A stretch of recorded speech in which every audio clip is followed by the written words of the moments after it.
ముంబై వర్లీలో గోపాల్ నగర్లో తెలుగువారు ఎన్నో ఇబ్బందులు పడుతున్నారు. మహిళలు ఎన్నో సమస్యలతో సతమతమవుతున్నారు. తమ సమస్యలు తీర్చకపోతే ఏ నాయకుడికి ఓట్లు కూడా వేయమని వారు తేల్చి చెబుతున్నారు. ప్రధానంగా ఇక్కడ పార్కింగ్ సమస్య ఉందంటున్నారు. వృద్ధులకు నడిచేందుకు కూడా పార్కులు లేవంటున్నారు. నీటి సమస్య తీవ్రంగా ఉందని మహిళలు ఆవేదన వ్యక్తం చేస్తున్నారు. ఎన్నికల సమయంలో నాయకులు ఇచ్చిన హామీలు నెరవేర్చడం లేదని మండిపడుతున్నారు. గోపాల్ నగర్లో మహిళల సమస్యలపై మరింత సమాచారం మా నేషనల్ బ్యూరో చీఫ్ కళా అందిస్తారు. మనం ప్రస్తుతము గోపాల్ నగర్ ప్రాంతంలో ఉన్నాము.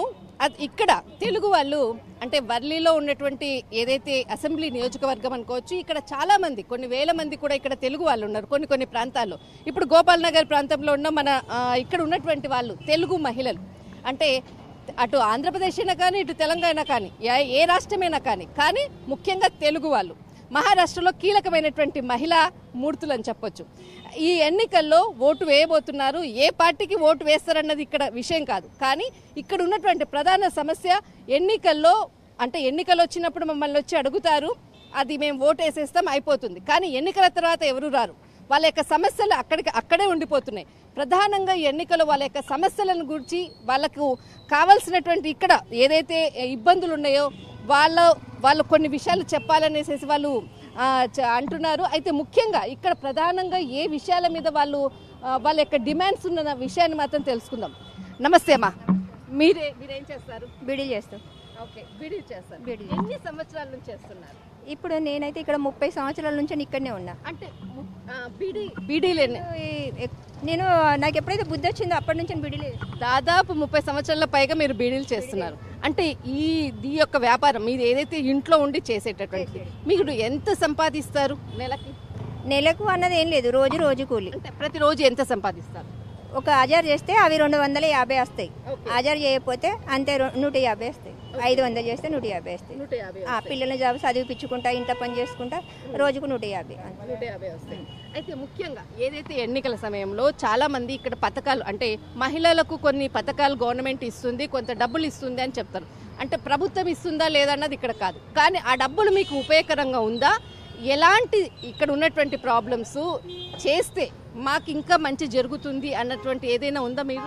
మాకు ఇంతవరకు అయితే ఏ ప్రభుత్వం నుంచి అయితే ఇది మాకు రాలేదు. ఓకే, ఏది కూడా రాలేదు. బీడీలు చేస్తాం, దానికి ఏం ప్రూఫ్ లేదు. మీరు మీకు కంపెనీకి అమ్ముతాం, మీరు మాకు కూలి పైసలు ఇస్తారు అంతే.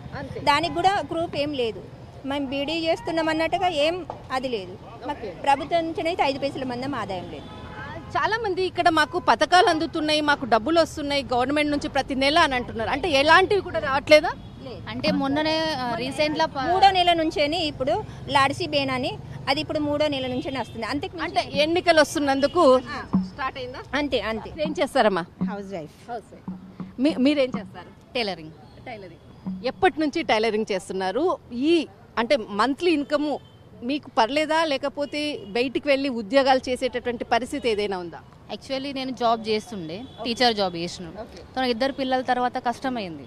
అత్త మామయ్యకు వాళ్ళకి పట్టుకోవడము కష్టమైంది. నేను దాన్ని జాబ్ మానేసిన. ఇక చిన్నప్పుడు నేను ఇట్లా ఆడుతూ పాడుతూ నేర్చుకున్నది ఇప్పుడు అది ఆదాయం అయింది అన్నట్టు.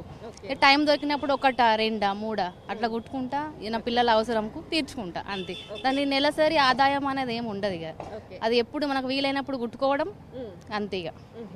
ఇక ముఖ్యంగా అంటే ఇక్కడ ఉన్నటువంటి ఏదైతే మహిళలు ఉందో ఏదైనా పండగ సందర్భాల్లో అయినా కానీ ఏదైనా కానీ ఏ సందర్భాల్లో ముఖ్యంగా మనము మన యొక్క కుటుంబాలకు దూరంగా ఉన్నాము అన్నటువంటి ఆ బాధ అనేది అప్పుడప్పుడు మనకు కనపడుతుంటుంది. కొన్ని మన వాళ్ళందరూ ఉన్నా కూడా అయ్యో మన ఊరికి వెళ్ళి రావాలనిపిస్తుంది, అవునా?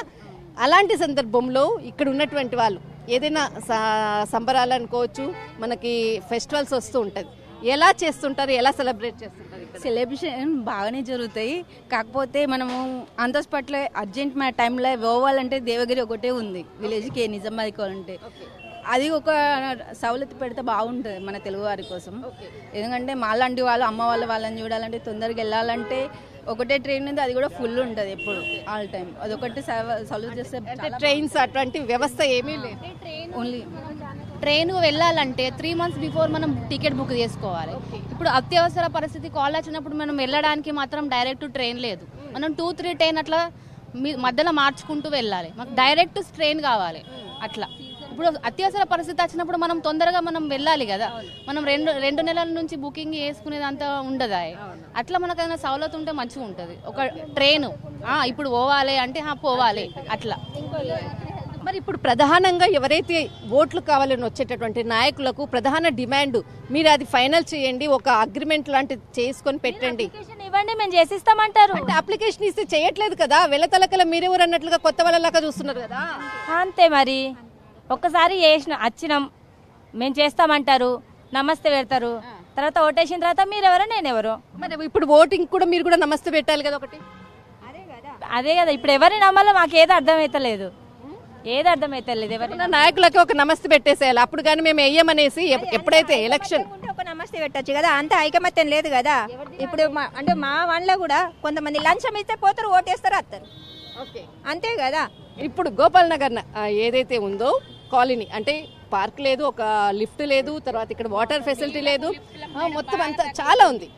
ముఖ్యంగా ఇక్కడ ఉన్నటువంటి ఒక యూనిటీ లేదు అన్నటువంటి ఒక వర్డ్ అన్నారు అక్కడ. ఎందుకు ఆ యూనిటీ? ఎందుకంటే చదువుకున్నటువంటి వాళ్ళు ఇక్కడ చాలా మంది ఉన్నారు, అందరూ కలిసి ఒక యూనిటీ, ఒక పొదుపు సంఘం లాగా చేసుకుంటే కూడా బాగుంటుంది కదా. ఎందుకు ఇలాంటి ప్లాన్స్ ఎందుకు చేయరు? ఇలాంటి ప్లాన్స్ వచ్చినప్పుడు ఫస్ట్లో అయింది. తో ఎన్నికల్లో 5 మెంబర్స్ మెయిన్ ఉండే, కానీ వారు ఎట్లా అంటే బిల్డర్ తరఫున గెలిచారు, కానీ వాళ్ళ పొదుపు అన్నది ఏముందో అది తీసుకొని పక్క పెట్టుకొని పక్క జరిగేసారు. బిల్డింగ్ సమస్యలు ఏమున్నాయో అవన్నీ పక్కకు అట్లనే ఉండిపోయినాయి. వాటర్ ప్రాబ్లం కానీ, లిఫ్ట్ ప్రాబ్లం కానీ, ఏదైనా మెయింటెనెన్స్ ప్రాబ్లం కానీ వాళ్ళు ఏ ఇష్యూ సాల్వ్ చేయలేరు. సో ఆ ఇష్యూ అన్నది చిన్న పోయి పెద్దగా అయిపోయింది. ఇప్పుడు మా పరిస్థితి ఏంటి అంటే 2 మంత్స్కి ఒక్కసారి లిఫ్ట్ బంద్ అవుతుంది, వాటర్ రావు. సో దానికోసం ఫండ్ ఉంటుందిగా బిల్డింగ్ది, ప్రతి ఒక్క బిల్డింగ్కి ఫండ్ ఉంటుంది. ఆ ఫండ్ తీసి ప్రతి ఒక్క బిల్డింగ్ కట్టుకుంది ప్రస్తుతానికి, కానీ అది కూడా హాఫే, ఇంకా హాఫ్ బ్యాలెన్స్ ఉంది. సో ఆ హాఫ్ గురించి కూడా మేము మా బిల్డింగ్ గురించి కొట్లాడుతున్నాము. మరి ఏం చేస్తారా ఏంటిది, దానికోసం కూడా మొన్న ఎన్నికలు జరిగినాయి బిల్డింగ్ సొసైటీ, దాంట్లో 7-12 మెంబర్స్ వచ్చారు, ప్రతి బిల్డింగ్లో ఇద్దరిద్దరని. కానీ ఇప్పుడు ఐక్యమత ఎట్లా ఉంది అంటే మా బిల్డింగ్ మాకే కావాలా, ఈ వింగే కావాలా, ఆ వింగ్ కావాలా. సో ఏ సమస్య ఉన్నా మేము ఆ ప్రాబ్లం సాల్వ్ చేసుకుంటాము, మీది మీరు చేసుకోరి. అందరము అని అంటే అందరూ కూడా తెలుగు వాళ్ళే కదా? లేరండి, అందరు మిక్స్ ఉన్నారండి.